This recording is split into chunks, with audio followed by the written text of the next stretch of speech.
Então, e para você fazer uma ACV, é muito importante você ter a RCP, que é a regra de caracterização de produto. Em inglês é PCR, Product Category Rule, uma coisa assim. Que é o documento que vai te dizer as regras do que deve ser considerado em cada uma das etapas do ciclo de vida do produto. O que pode ser considerado e o que pode ser não, pode ser desconsiderado, né? Que a gente chama de cut-off. Cut-off é quando a gente pode desconsiderar uma etapa específica porque ela acaba não sendo tão significativa assim. Porque apesar da avaliação do ciclo de vida ser muito detalhada, ainda assim tem coisas que acabam sendo não significativas. E aí você calcula tudo, vai ser um trabalho muito grande, um esforço muito grande para um retorno muito pequeno. Então existe a possibilidade de você aplicar cutoffs, e vai ficar um pouco mais claro quando eu mostrar no Excel. E aqui esse slide eu botei novo, tá? É exatamente igual a esse, só que eu botei aqui uma versão mais simplificada das etapas da avaliação da vida, né? De acordo com a 15804, né? Que ela tem lá a fase A1, A2, A3, A4, A5, a fase B, que essa aqui é a fase de manufatura, a fase de distribuição, fase de instalação, essa aqui é a fase de uso, né? O B é a fase de uso, o fim de vida é a fase, o C, né? Então, a princípio, antes de você ter a RCP, você já tem essa sequência, né, de etapas que é interessante você já entender, porque a regra de fiscalização do produto, a sua RCP, vai dizer, ó, na fase A1 você tem que considerar isso, isso e isso. Na fase A2 você tem que considerar isso, isso e isso. Na fase A3 você tem que considerar isso, isso e isso. E por aí vai, em todas as fases. Aí, se você for fazer do berço ao portão, o seu estudo acaba aqui, na fase A3. Se você for fazer do berço ao túmulo, o seu estudo termina aqui, na fase C4. É justamente o que é esse slide aqui. Então, se você for fazer aqui, Cradle to Gate, do berço ao portão, Cradle to Grave, do berço ao túmulo. E tem algumas outras opções aqui, ó. Até o portão, considerando o fim de vida. Até o portão e o módulo D também. E por aí vai, beleza? Normalmente o estudo, ou ele é do berço ao portão, ou é do berço ao túmulo, tá? Por que do berço ao portão ele acaba sendo já suficiente para muitos estudos? Porque é bem comum uma empresa ser solicitada para fazer um estudo de pegada de carbono uma vez que o seu cliente pede. Então, você tem um cliente, você é uma indústria, por exemplo, fabrica alguma coisa, e o seu cliente está pedindo a sua pegada de carbono. Por quê? Porque a sua pegada de carbono pode ser uma informação importante do berço ao berço. Não, o berço é aqui, ó, nascente. O berço é aqui.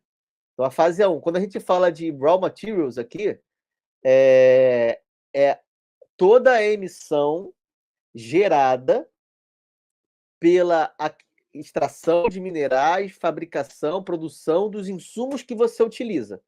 Então, isso aqui, o berço é nessa partezinha aqui. Portão é a sua fábrica. Saiu do seu portão. Do portão é o portão da sua fábrica. É isso aqui, ó, 1406, a 15404. Ó. Cradle to Gate. Do berço, Cradle to Gate, portão. Ou seja, até a fase A3. Beleza? Aldrin. E aí do berço ao túmulo até o fim de vida, tá? Então, normalmente, o que eu estava comentando é que normalmente você é solicitado porque a sua pegada de carbono do berço ao portão, você vai fazer, que você vai entregar o seu produto para um cliente, ele acaba sendo uma informação muito importante para a aquisição de matérias-primas do seu cliente. Então, vamos supor que você fabrica, sei lá, vidro. E você é um distribuidora de vidro. Aí tem lá os seus vidros. A empresa que fabrica, sei lá, mesa de vidro, compra o seu vidro. Então, a sua emissão do berço ao portão, até o portão da sua fábrica, é essa aquisição de material do seu cliente que fabrica a mesa. Então, ele compra o seu material, né? Do berço a fase A1, ele transporta para a fábrica dele e ele produz a mesa. Então é muito comum esse do berço ao portão ser muito importante. Por isso, porque quando sai do seu portão, você entrega para o seu cliente, o seu cliente te olha como fornecedor e ele consegue ter um detalhamento muito melhor da emissão do material, dos insumos que eles estão comprando, raw materials, matérias-primas que eles estão comprando para produzir o produto deles. Então, da mesma forma que você precisa ter em detalhe a pegada de carbono dos seus insumos, o seu cliente, se o seu produto é um insumo de um outro produto, o seu produto, a sua emissão é raw materials para esse próximo produto. Enfim, espero ter ficado claro. Eu acho que eu me embolei um pouco aqui na explicação, mas espero ter ficado claro. Então, essas 3 etapas aqui são as etapas que você tem mais controle, principalmente essa de transporte e manufatura, onde você tem transporte nem tanto, mas manufatura com certeza tem muito controle, né? Que é dentro da sua fábrica, o que você produz, como é que você produz, etc. Raw materials você também tem controle no sentido de que você pode escolher qual insumo que você compra. Então, qual é o insumo que você compra que emite menos, que tem uma emissão menor?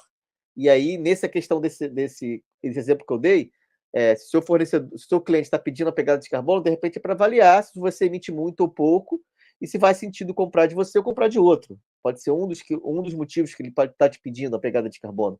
De repente, se você emitir menos, se a sua fábrica emitir menos, você ganha uma vantagem, então a emissão, no final das contas, do produto dele vai ser menor, no ciclo de vida, né, do produto dele. Então, essas 3 partes são muito importantes. Daqui para frente, também é importante, né? Mas eu entendo como menos importante com relação a esses 3, porque depende do cliente que você vai utilizar. Então, para quem você vai transportar, como é que é a construção? De repente, você segue um padrão, né? Para construção, uso e fim de vida do seu produto, mas acaba sendo informações precisam de mais premissas aqui, especificamente nessa etapa aqui, precisam de muito mais premissas do que essas daqui. Então fica um estudo com um pouquinho menos de precisão, né? Mas é, de certa forma, muito importante também se você quiser fazer uma pegada de carbono completa, tá? Do berço ao túmulo. Beleza? Então essas são as informações que eu, enfim, estou passando informações um pouco diferentes do que eu falei na live anterior, mas de certa forma eu falei isso também na live anterior. Beleza? Então é importante você saber qual o tipo de estudo que você vai fazer, tá? Do berço ao portão, berço ao túmulo, quais são essas categorias que você tem aqui, né? Uma vez que você tem essa RCP, lembrando, você tem RCP, você tem essas fases, você vai pegar a RCP, que é a regra do seu produto, ou vai construir uma, né, eventualmente, e vai dizer o que tem que ser considerado em cada uma dessas etapas. Uma vez que você faz isso, você consegue calcular o ICV.